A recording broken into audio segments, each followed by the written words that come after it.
હમણાં ગયું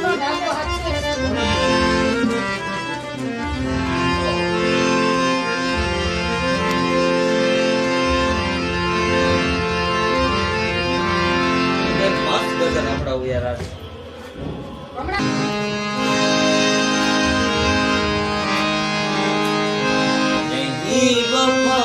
का सिला है तो कोई बात नहीं ये दर्द तो ने दिया है तो कोई बात नहीं यही वफा का सिला है तो कोई बात नहीं ना केवा શું માંગે આ ગઝલ ભગવાન ને એમ કે છે કે તારી વફા આટલી બધી હોય અને કદાચ તું મને હજી રોડ ઉપર લઈ આવ ને તોય મંજૂર છે પણ આ શબ્દ જેની વફા કસીદા હે તો કોઈ બાત કારણ કે તે દુઃખ દીધું ને તે જન્મ આપ્યો ને તે દુઃખ દીધું ને પછી યહી ફિક્ર હૈ કે તુમ ભી ના સાથ છોડ चलो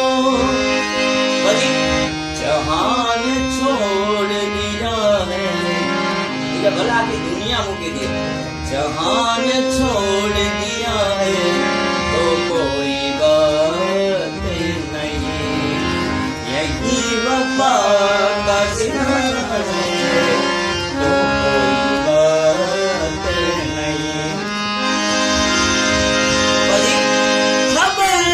जो होत मुझे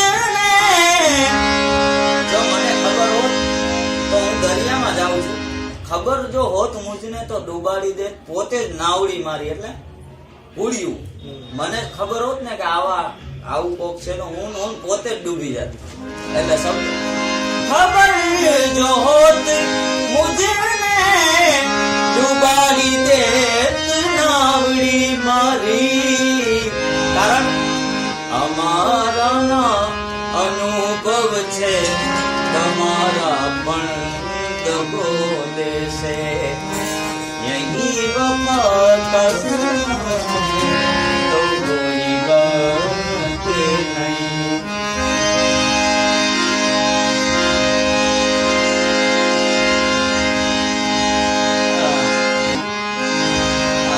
કારણ પાગલ થી કરવો પ્યાર તમારું ગજું નથી તલવાર નીચે તમારું ગજું નથી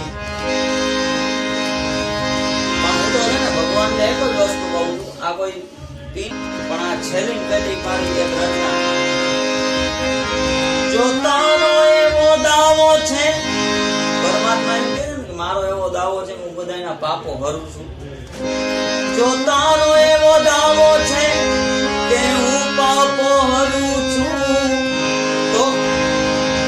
તો જા મારો એવો દાવો છે કે હું પાપો ભરું છું કેટલાક ગુનાઓને હરીશ મારા રોજ રોજ નવા દુઃખ દર્દ ઉભા કરું છું સમા કે સજા તો મને ફાવી દેજે પણ તું જો એક વાર મારી સામે આવ હું તારી હારે શું શું કરું છું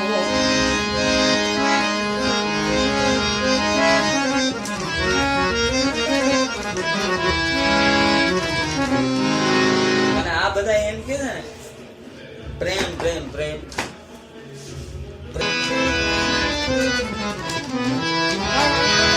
આપવા જાજેલા પાણી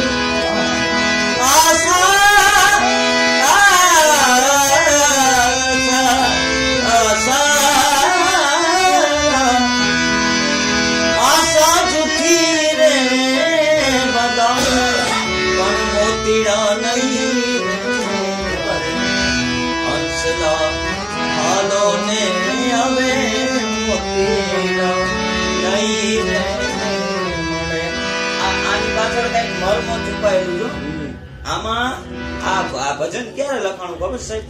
કે પેલા તમને ખબર હોય ને તો આપણે જો કે તમારા નહીં પણ પપ્પા વખતની વાતમાં ઘોડિયા હાથ પણ થઈ જતા પેલાની, કે તમે હું મળી ગયા કે ભાઈ આ આપણે આ દીકરીનું દીકરાનું થઈ ગયું એટલે ઈ પછી દીકરીના દીકરાને જોવાનું નહીં કે કોણ મારો ઘરવાળો કાંઈ શું, ઈ બેયના ઘોડિયા હાથ પણ થઈ જતા.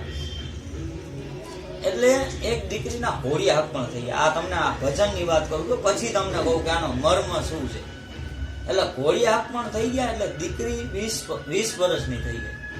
એટલે પેલા એવું હતું, ઘરવાળો કોઈથી તેડવા ન જાય, કોક આપણો બુઢાપો હોય ને વડીલ, ઈ જ જઈને કોક વડીલ હોય ને આપણો બાપ દાદો કે ઈ જ જઈને તેડી આવે દીકરીને. એટલે દીકરીને તેડવા ગયો. એમાં પેલા તો કઈ વાહનની તો વ્યવસ્થા નહોતી, એટલે ગાડું લઈને બળદ લઈને જાતો. એમાં રાતે મોડું થઈ ગયું ને એટલે એક આમ બળતા હતા પાછા.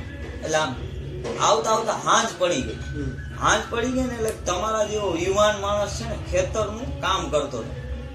તો ઈ જોઈ ગયો કે ઓહો અત્યારે ઈ કે આ જુવાન બાઈ ને બુટો માણસ ઈ કે અત્યારે જાય છે ઈ કે રાતના હવે મોડું થઈ જાય એમ. તો એને પૂછ્યું દાદા ક્યાં જવાનું? કે મારે તો આ ગામ જવું. પણ ઈ કે કામ કરો, ઈ ગામ જાતા તમને બહુ વાર લાગી જાય, વગડો છે. અને ઈ કે તમે એક કામ કરો, મારી નાની એવી ઓયડી છે ઈ કે ત્યાં તમે વિયામો ખાઈ જાઓ, સવારે વહેલા નીકળી જાય. દીકરીને અને ભાઈ લઈ ગયા એના ઘરે. એટલે એની બુડી માં હતી બિચારી રોટલા કરતી હતી. તો ઓલી દીકરી ખાનદાની આયરની દીકરી હતી. એને એમ થયું કે આ બિચારી બુડીમાં કામ કરે છે, હું જરાક એને મદદ કરાવું. તો ઈ રોટલા કરવા અંદર ગઈ. તો ઓલો જુવાન હતો ને એને રોટલાની થપાકાથી ખબર પડી જાય કે આ મારી માનો હાથ નથી, આ કોક બીજાનો હાથ છે. પણ એને મનમાં એવો વિચાર આવ્યો ઈ કે મારા ઘરે કોક જોઈ કે આવી જુવાનબાઈ આવી જાય ને તો મારી બુડી માનું કામ થઈ જાય. બિચારી આખો દી કામ કરતી હોય છે અને આખો દી તૂટતી હોય છે, તો મારા ઘરે એકાદું વવારું આવી જાય તો ઈ કે મારું હાઈલા રાખે.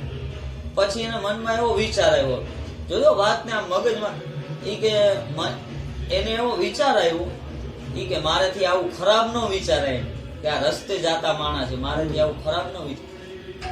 એટલે એને મન એનું પાછું વાળી દીધું.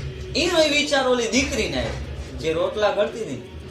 ઈ કે મારું ઈ કે બચપનમાં ઈ કે હગાઈ ને લગ્ન થઈ ગયા છે, પણ ઈ કે મને કોઈક આવો યુવાન મળી જાય ને કે રસ્તે રોકતા માણસને ઘરે લઈ જાય તો મારું જીવન ધન્ય થઈ જાય. પછી એને પાછો વિચાર આવ્યો કે મારેથી આવું ખરાબ વિચાર ન કરાય, હું આયરની દીકરી છું. બે આયર જ હતા. એ પૈતું જઈમું બઈમું મહેમાનને આરામ કરાવી દીધો. પછી હવારે છે ને પોહર થાય ને, હવારનું પોહર એટલે ગામડાના માણસો છે ને બકરાની ચરાવા વહેલા નીકળી જાય સવારે 4-5 વાગે. હજી હાલમાં એવી રિવાજ હોય આપણા ગામમાં. એ બકરા ચરાવા જતો હતો ને એટલે એને મહેમાન થી લાગણી થઈ ગઈ હતી. ઓલા જે મહેમાન આવ્યા હતા ને એટલે એની માને કે માં મહેમાન જાય ને તો એને રોગ જોઈ. તો એની માં કે હા બેટા હું રોકીશ. પાછો ડેલી પાસે ગયો, પાછો આવ્યો. એ કે માં એ કે નો રોકાય તો એને ઠાકર નામ દેજો. ઠાકર એટલે કૃષ્ણ કામ. એ કે એને ઠાકર નામ દેજો. એ કે હા બેટા હું ઠાકર નામ દઈશ. વળી પાછો ત્રીજી વાર આવે. એ કે માં ઈ નો રોકાય તો એને મારા ગળા નામ દેજો. તો ઈ કે હા બેટા ઈ કે નહીં રોકાય તારા ગળા નામ દઈશ. ઈ કે તું જલ્દી જા જલ્દી આવ. ભાઈ આમથી ગયો અને જલ્દી વળી બકરીઓને મારતો આવે કે જલ્દી ઘરે હાલે, કારણ કે અહીંયા તો આબુ જવાનું હોય.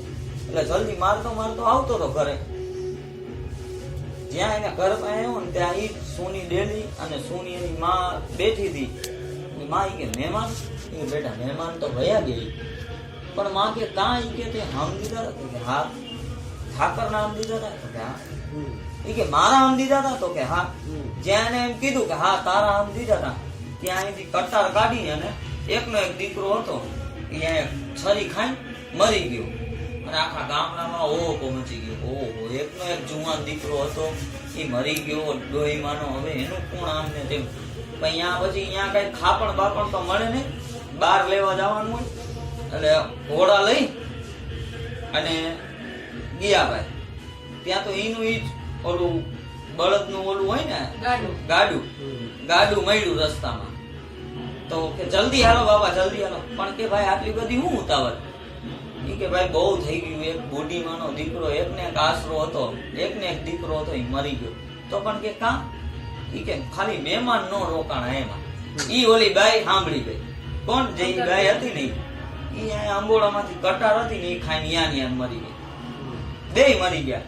અને પછી આ કડી ગાય વેલો રે મોડો રે મારો સાઈબો પધારશે. એને કેજો કે ચુંદલડી મારી લાશે રે ઓઢાડે. એને કેજો કે ચુંદલડી મારી લાશે રે ઓઢાડે. બાઈ રોવાયો ને બેટા માથે મેં હું માનો પણ પ્રીતડી નહીં મળે. હંસલા હાલો ને હવે મોતીડા નહીં મળે. આ કોક ને કોક ભજન